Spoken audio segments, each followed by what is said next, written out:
Olá, família, paz. Nono dia de desafio, nono dia de batalha.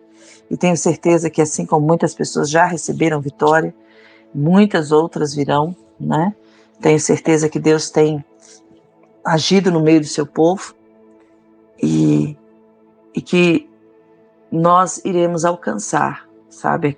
Nós que buscamos, quem busca a presença do Senhor encontra, né? Ele mesmo diz: buscar-me-eis e me achareis, quando me buscardes de todo o vosso coração. E eu tenho convicção da bênção de Deus sobre nós. Amém. Hoje nós quero deixar uma palavra com vocês, e essa palavra, na verdade, existem duas mensagens dentro de um mesmo texto, né? Nós vamos ler em Atos 16, a partir do versículo 25, quando fala da conversão do carcereiro ou da prisão de Paulo.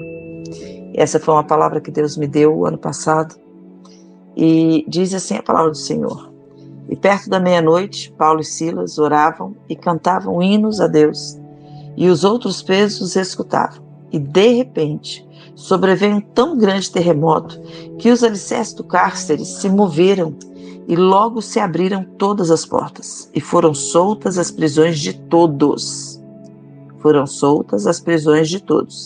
Então, acordando o carcereiro e vendo abertas as portas da prisão, tirou a espada e quis matar-se, cuidando que os presos já tinham fugido.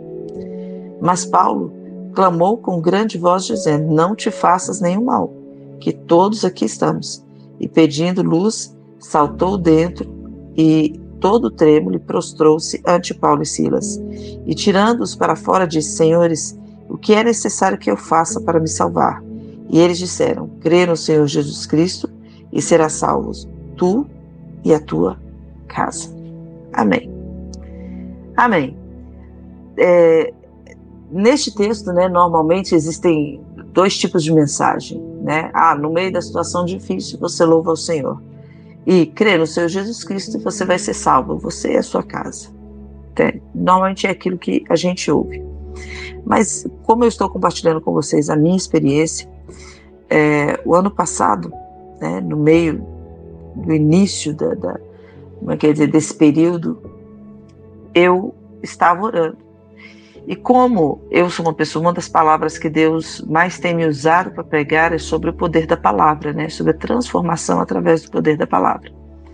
E aí eu estava orando e Deus falou para mim: leia Atos 16. Eu vim para esse texto e comecei a meditar nele. E Deus então começou a falar comigo: Raquel, Paulo e Silas estavam fazendo algo que eu tinha ordenado. Eles estavam pregando a palavra. E eles foram presos, eles foram encarcerados, eles foram aprisionados. Ele falou assim: muitas vezes nós estamos, né, os homens estão fazendo algo que devem fazer, seguindo o caminho, principalmente quem está pregando o evangelho, e se vê em situações difíceis, em situação de perder a liberdade, de sofrer, em situações de privação, né? Então, nesse momento, o que você tem que fazer? Ele falou: adorar, né? Quando fala de louvor, né? Paulo e Silas cantavam hinos a Deus. Então eram hinos de adoração. Mas uma coisa interessante, o que normalmente os hinos a Deus fazem, né? Eles louvam a Deus, eles bendizem a Deus, eles reconhecem a Deus. Eles usam palavras, expressões, orações, aonde o nome de Deus vai ser glorificado e exaltado. Isso são palavras, né? Canções são palavras. Quando você canta uma canção, você está proferindo palavras no mundo espiritual. E esse proferir de palavras tem poder. Ele falou: então, olha bem, então não é tanto o fato da melodia, mas é o ato de reconhecer Deus. E as palavras que eles estavam falando, né, que trouxeram o poder das palavras, agiram, e é onde aconteceu tudo. E aí Deus, qual era o objetivo de Deus? Meus filhos estão presos, eu quero levar liberdade para eles. Então Deus deu um terremoto. Queridos, Fala para mim, quando você ouve falar de terremoto, não te arrepia? Porque o terremoto, o que é? O terremoto, ele traz medo. O terremoto, ele traz insegurança. O terremoto traz ansiedade, traz feridas. O terremoto muitas vezes traz morte. Então, na verdade, tinha uma situação muito difícil. E dentro da situação muito difícil, Paulo e Silas buscaram a Deus. Eles buscaram e declararam palavras reconhecendo Deus. E Deus, para trazer uma solução, o que fez? Colocou uma situação ainda mais difícil. Aí você, parece loucura isso, né? Parece loucura. Ele falou, mas Paulo e Silas, mesmo assim, eles permaneceram louvando. E eles não fugiram.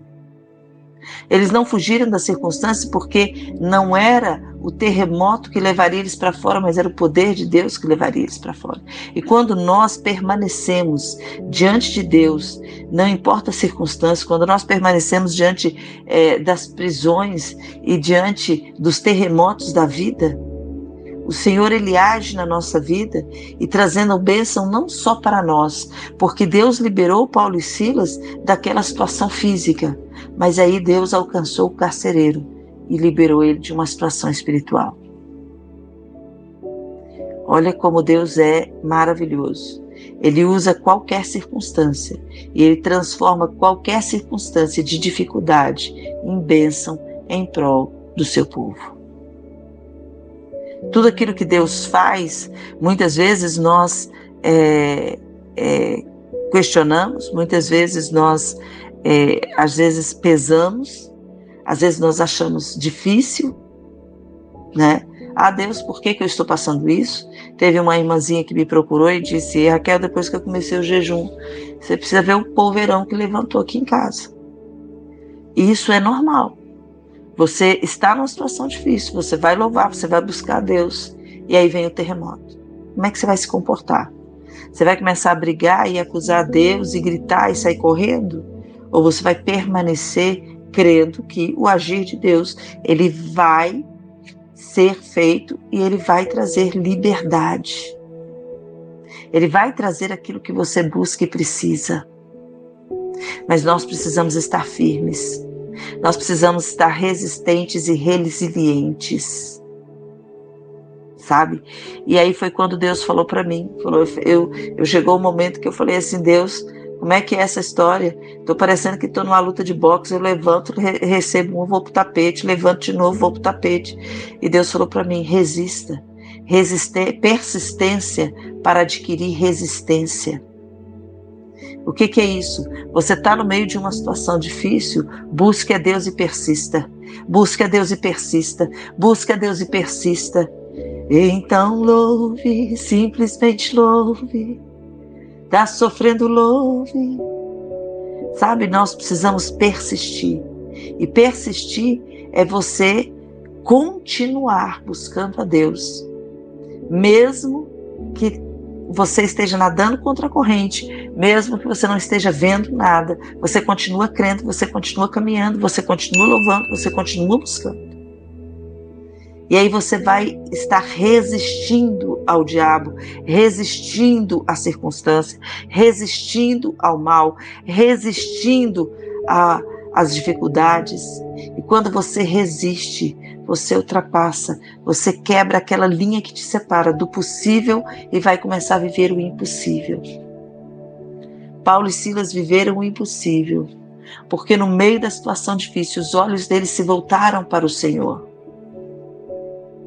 Porque no meio da situação difícil, eles permaneceram mesmo depois do terremoto. Às vezes, nós seres humanos, quando acontece um terremoto na nossa vida, a nossa tendência é o quê? A gente se agita e sai correndo. Paulo e Silas permaneceram, porque eles acreditavam que a ordem para sair dali tinha que vir do alto. E é isso que eu quero deixar para vocês hoje. Sabe? Que vocês possam saber que o agir de Deus na vida de cada um de nós não vem como nós imaginamos, mas a nossa obrigação, a nossa tarefa é buscar a Deus, Tem um livro que se chama Metanoia, livro do J.B. Carvalho, pastor J.B., e é um livro maravilhoso que eu aconselho. E tem uma frase que me impactou muito, que ele disse assim: o seu trabalho é concordar com Deus. Querido, comece a concordar com Deus que você é livre. Comece a concordar com Deus que você é curado. Comece a concordar com Deus que você é transformado. Comece a concordar com Deus que a tua vida está diante do Senhor, que a tua família está transformada. Pegue essa situação de dificuldade, de problema que te levou a iniciar esse jejum e transforme ela em frases de vitória, sabe? E concorde com Deus. Sabe, quando tem alguém que está orando por salvação, né? Fala: Senhor, eu te glorifico pela salvação do fulano. Senhor, eu já me vejo do lado dele no céu. Sabe, se está orando por cura, Senhor, eu te glorifico pela cura do ciclano. Então, que você comece a fazer as declarações de cura, as declarações de cura, as declarações de vitória diante de Deus, e permaneça. E aí, por outro lado, o carcereiro que estava ali simplesmente cumprindo ordens. Não foi o carcereiro que prendeu Paulo e Silas, mas ele estava trabalhando. E eu acredito que ele deve ter olhado para aqueles dois e falado assim: caramba, nessa situação aí, porque a prisão não era simplesmente igual hoje, pegou uma gradezinha e botou na cadeia, não. Eles tinham correntes. E eu fico pensando o que o carcereiro ficou imaginando na hora. Falei: esses caras estavam falando de algo, por causa disso estão aqui, mesmo assim continuam diante desse Deus. E aí de repente sobrevém um terremoto. E quando o carcereiro, ele se assustou, ele falou assim: bom, perdi todos, não era culpa dele, mas a lei naquela época dizia assim. Ele falou: antes que me matem, eu vou me matar. Mas o objetivo de Deus era levar salvação. E aí ele ouviu aquilo que Paulo disse. E ele falou assim: ei, esses homens, na vida deles existe um poder que eu ainda não conhecia, eu quero esse poder. E aí ele busca. E sabe, queridos, como eu já disse, a nossa missão nessa terra é povoar o céu. Então, quando nós vivemos os terremotos da nossa vida, e nós permanecemos diante de Deus, e nós nos deixamos ser cuidados por Deus, não importa a circunstância, as pessoas que estão ao nosso redor vão nos olhar e vão falar assim: o que eu faço para ter isso que você tem?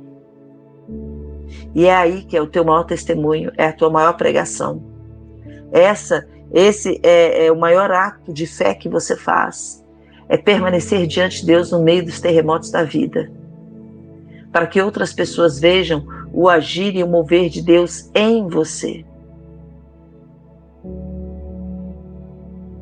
E aí o carcereiro pôde dizer, né? O Paulo pôde dizer: crê no Senhor Jesus Cristo e será salvo tu e a tua casa.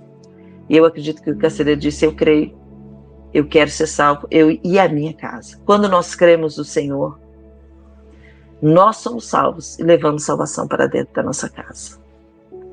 Mas é um acreditar sem nenhum resquício de dúvida. É um posicionamento firme, saldo.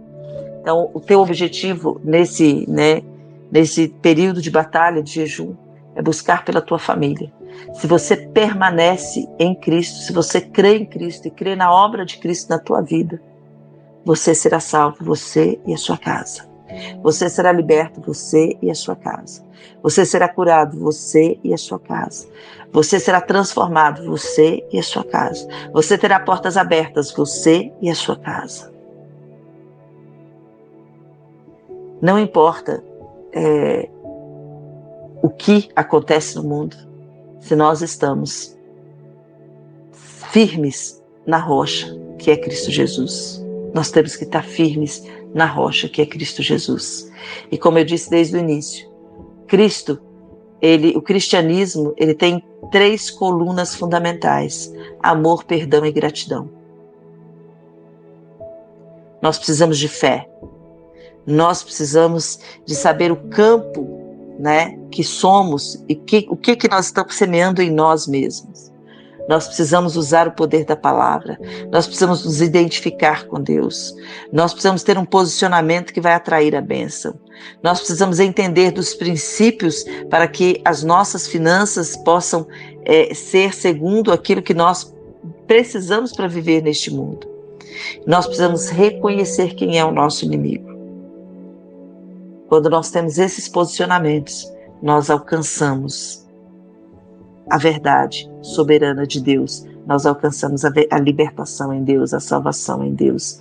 E é isso que eu desejo para você e para a tua família. Crer no Senhor Jesus Cristo e será salvo, tu e a tua casa. Não desista. Nosso jejum está terminando, mas a tua vida continua, a minha vida continua. Nós não vamos desistir. Nós vamos continuar orando um pelos outros.